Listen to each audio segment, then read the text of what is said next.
Hey everyone, welcome back. Today we're going to talk about Ubers and how does it work.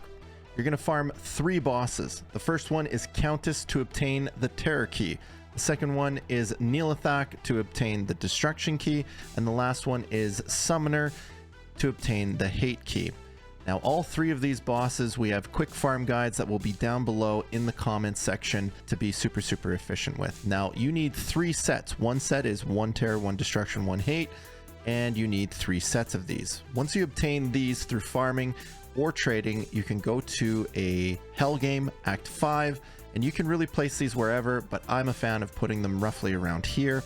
So you open them up, you put 1 of each in, you transmute, and it creates 1 of 3 random portals. Now, when you go to load up the cube again, you do not want to transmute in the same location. You want to step off to the side, transmute again, and then the same thing with the 3rd set. If you do it all in one location, you will have them overlap and you'll screw yourself because you won't be able to get into some of the portals potentially.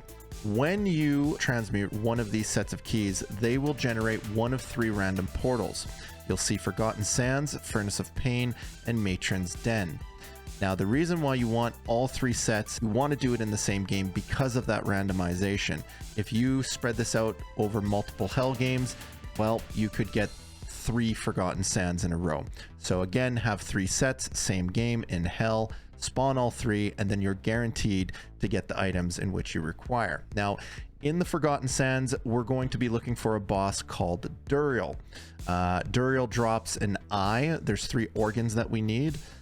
So he drops the eye. The Furnace of Pain is going to be Izzy, which drops the brain, and then the Matron's Den is going to be Lilith, which drops the horn. So once you kill these 3 bosses, you will then take those 3 organs, slap them into the Herodric Cube, and you will transmute, and a portal to Tristram will then appear.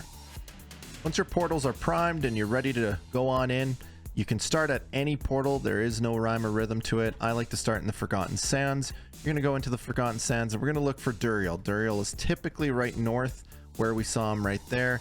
You just go ahead, you aggro him, and you start killing him. Now you can see that I have a partner here with me that is helping me out. However, some of the more common characters to do Ubers, you're going to look at Paladins, Kixins, maybe a Frenzy Barb, even a Frenzy Druid. So once you get the Baal's eye, you can throw it into your Herodric Cube and move on to the next portal. We're going to go ahead into the Furnace of Pain. Now in the Furnace of Pain, we're going to be looking for Izzy. You just zoom around until you find Izzy. And once you do, then I'll bring in my partner. Once you drop a TP, you can go ahead and you can start killing Izzy. Once Izzy dies, you're going to then go ahead and pick up Mephisto's brain and slap that into the Herodric Cube. Now you have 2 of 3 organs. You move forward and attack the last portal, which is Matron's Den. Now when you get into Matron's Den, this is where Lilith is.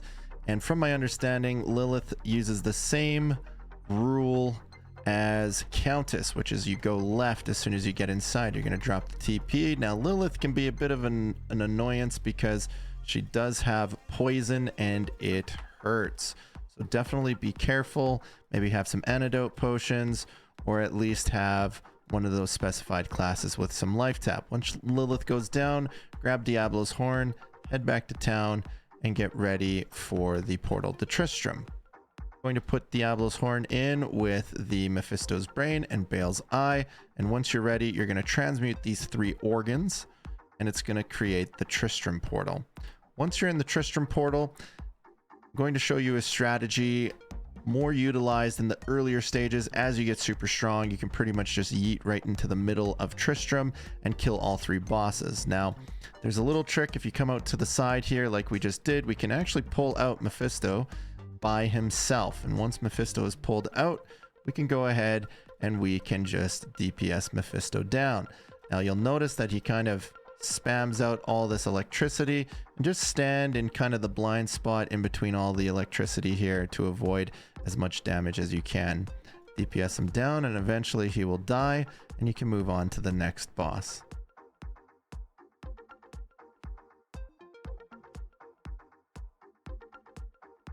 Now, if you're in a two-man team like we are, there's a bit of an advantage. Have your smiter stand where my smiter is right now, Shvalen, and you can walk down here, and once you aggro Baal, he should teleport. There he goes. He's teleported over to this location. A little trick to use to make your life a bit easier and not have to go against all of these bosses at once.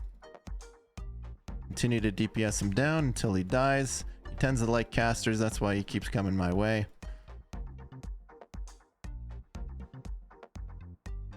Always good and advised to have some full rejuves for those quick HP and mana rejuves. And then once you're done with Baal, you can go right into the middle here and work on Diablo. Now bear in mind, when Diablo is live, he's spawning all of these pit lords, and the pit lords are kind of annoying if there's too many of them, so that's why you kind of leave them until the end here. As we noticed in the beginning, Mephisto spawns a lot of adds as well. It used to be a pretty unique power level farm back in the day with that, but not anymore. So once the third boss goes down, you're going to notice a large charm, which is in fact the torch. I cannot pick it up right now because I already have one, and the Hellfire torches are in fact unique, so I want to make sure to put that in my shared stash tab.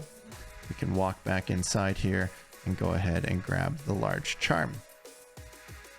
And that is pretty much a round trip of Ubers and the how to do them. As I mentioned, Countess, Nihlathak, and Summoner, all of those how-to farm videos will be in the comments to show you how to do that super efficiently.